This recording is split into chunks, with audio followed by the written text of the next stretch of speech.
अवधानाची व्याख्या. अवधान म्हणजे वस्तूचे निश्चित स्वरूपाचे ज्ञान होण्यासाठी उपयुक्त असे प्राथमिक समायोजन होय. मानसिक शक्तीची ती केंद्रित अवस्था आहे. अवधान ही तत्परतेची किंवा सज्जतेची अवस्था होय. मनाच्या एकाग्र अवस्थेस अवधान म्हणता येईल. 2. नॉर्मन मनची व्याख्या.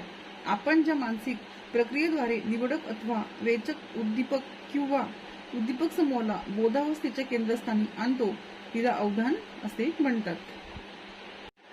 उद्याच्या पेपरला येणारा IMP प्रश्न अवधानाचे प्रकार. अवधानाचे प्रमुख 3 प्रकार आहेत.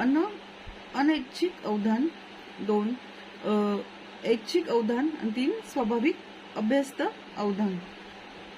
अनैच्छिक अवधान. एखाद्या उद्दीपकाकडे लक्ष देण्याची इच्छा नसतानाही व्यक्ती त्या उद्दीपकातील काही महत्त्वपूर्ण ठळक वैशिष्ट्यामुळे त्या उद्दीपकाकडेच लक्ष देते. बाह्य उद्दीपक, त्याचे स्वरूप, प्रकार यावर या स्वरूपाचे अवधान पूर्ण अवलंबून असते. उदाहरणार्थ, मुंबई सारख्या शहरात महाविद्यालयातील वर्गातील विद्यार्थी व्याख्यात्याच्या व्याख्यानाकडे लक्ष देत असतो, पण प्रचंड आवाज ऐकू आल्यास त्याकडे विद्यार्थ्याचे लक्ष आपोआप खेचले जाते. त्याची इच्छा असो वा नसो, उद्दीपक वैशिष्ट्यामुळे हे घडते. हे एक प्रकारे प्रारंभिक अवधान असून ती अवधानाची प्राथमिक अवस्था आहे. हे अवधान अनात्मक प्रेरित असते. त्यासाठी प्रयत्न करावे लागत नाहीत. आपोआपच त्या उद्दीपक वस्तूतील तीव्रता इत्यादी गुणवैशिष्ट्यामुळे त्याकडे लक्ष खेचले जाते. या अवधानात बाह्य उद्दीपकाचे प्राबल्य असते. ऐच्छिक अवधान. एखाद्या गोष्टीकडे, वस्तूकडे, उद्दीपकाकडे हेतुपूर्वक प्रयत्न करून अवधान देणे म्हणजे ऐच्छिक अवधान होय. ऐच्छिक अवधानात प्रयत्नपूर्वक इच्छा निर्माण करून तर कधी कधी मनात नसतानाही सहेतुकपणे लक्ष देण्याची क्रिया घडते. अर्थात यासाठी व्यक्तीची तीव्र इच्छा, प्रेरणा, अभिरुची, गरज, ध्येय हे महत्वाचे आहेत. उदाहरणार्थ, अभ्यासाची इच्छा नसतानाही विद्यार्थ्यास परीक्षेत पास होण्यासाठी त्याने घेतलेल्या विषयाचा अभ्यास मनाविरुद्ध करावाच लागतो. प्रयत्न करून हेतुपूर्वक अभ्यासावर अवधान केंद्रित करावे लागते. त्यामुळे ध्येय प्राप्तीची, समाधानाची बाब महत्वाची असते. पुष्कळदा आपली अभिरुची, इच्छा असते त्यानुसार त्या संबंधित क्षेत्राकडे लक्ष दिले जातेच. वाचनाची ओढ असणाऱ्यास वाचनालयात जाऊन अभ्यास पुस्तके घ्यावीत हे सांगावे लागत नाही. ऐच्छिक अवधान हे आत्मप्रेरित असून ते कष्टसाध्य असते. अवधानाची ही दुसरी अवस्था आहे. व्यक्तीला इच्छेनुसार गोष्टीकडे लक्ष देणे जरुरीचे व अपरिहार्य असते. त्यासाठी व्यक्ती कितीही कष्ट करण्यास तयार असते. उदाहरणार्थ, प्रबंध सादर करावयाचा आहे हे ठरल्यावर त्यात आवड, अभिरुची निर्माण करून वाटेल ते कष्ट करून, प्रयत्नाची पराकाष्ठा करून एखाद्या प्राध्यापक PhD ही पदवी संपादन करण्यात यशस्वी होतो. ऐच्छिक अवधानात जाणीवपूर्वक प्रयत्न व तीव्र इच्छाशक्ती लागते. स्वाभाविक अभ्यस्त अवधान. या प्रकारात अवधानात सवय हीच महत्वाची होऊन बसते. एकदा सवय झाली की ती व्यक्ती प्रयत्न न करताही त्या उद्दीपकाकडे, त्या गोष्टीकडे स्वाभाविकपणे लक्ष देतेच. या उच्च अवधानाच्या अवस्थेत इच्छापूर्वक प्रयत्न करण्याची गरज पडत नाही. ते विनासायास होते. स्वाभाविक अवधानात व्यक्तिगत आंतरिक घटकाचा प्रभाव महत्वाचा आहे. उदाहरणार्थ, नियमितपणे अभ्यास करण्याची सवय जडलेला विद्यार्थ्यास अभ्यास करण्यास सांगावेच लागत नाही. हा विद्यार्थी तासांना नियमित हजर असतो, टिपणे घेत असतो. फावला वेळ असेल तर वाचनालयात जाऊन अभ्यास करीत बसतो. घरी नियमितपणे अभ्यास करतो. अभ्यास कर हे सांगण्याची गरज पडत नाही. ती त्याची स्वाभाविक सहज सवयच असते. तो अभ्यासातही एकाग्र होत असतो. आवड व सवय यामुळे त्याचे अवधान केंद्रित होते. ते अभ्यस्त असते. ही अवधानातील उच्च पायरी आहे. याशिवाय अवधानाचे तात्कालिक व संपादित अवधान, विश्लेषणात्मक व संग्रहात्मक अवधान, वेदनिक व काल्पनिक अवधान हे 3 प्रकार आहेत. ते फक्त लक्षात ठेवले तरी ते चालतील, कारण प्रमुख 3 प्रकारांमध्ये याचा तसा समावेश होऊ शकतो. संवेदनावर प्रभाव पाडणारे घटक.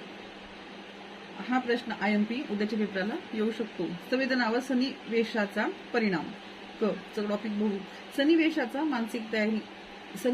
मानसिक तयारी किंवा तत्परतेशी संबंध आहे. अवधानी सन्निवेशनानुसार संवेदनाचे स्वरूप बदलत असते. सन्निवेशन सूचनाद्वारे निर्माण करता येतो किंवा मूळ प्रेरणेच्या स्वरूपानुसार निर्माण झालेला असू शकतो. मानसशास्त्रीय प्रयोगशाळेत संदिग्ध आकृतीचा उपयोग केला जातो. या आकृती एका उपकरणाद्वारे अत्यल्प काळ दाखविल्या जातात.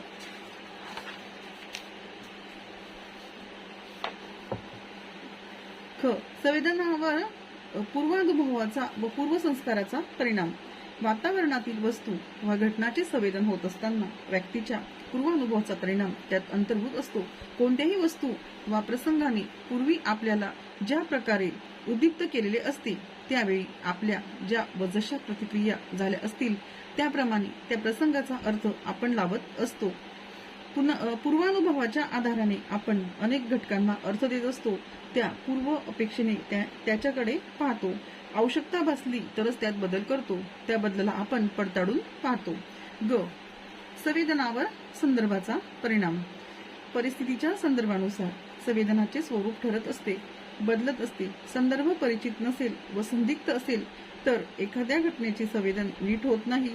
एखाद्या राष्ट्रीय महान नेत्याच्या निधनामुळे शाळेला सुट्टी दिली तरी विद्यार्थी टाळ्या वाजवित नाहीत.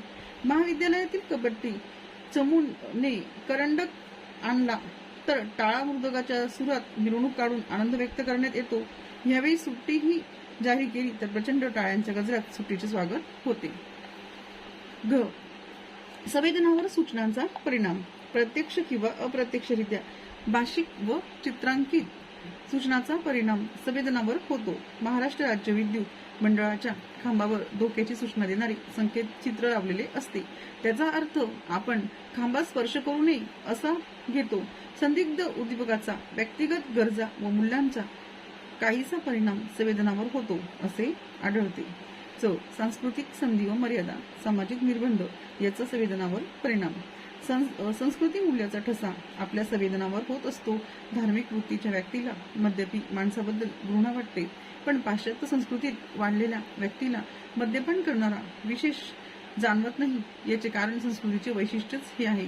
आपल्या समाजात काही सामाजिक निर्बंध असतात, त्याचे पालन आपण करतो.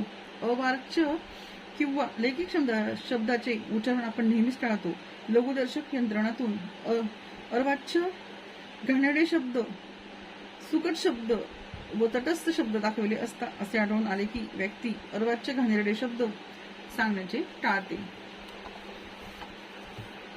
परंतु सुकट शब्द चटकन उच्चारते. त्याप्रमाणे असेही दिसते की व्यक्ती जेव्हा समूहात असते त्यावेळी ती व्यक्ती समूहाचे जे मत विचार असेल त्यास अनुकूल असे मान्य करते. इतरांच्या निवेदनानुसार आपणासही तसाच अनुभव येतो असे सांगते.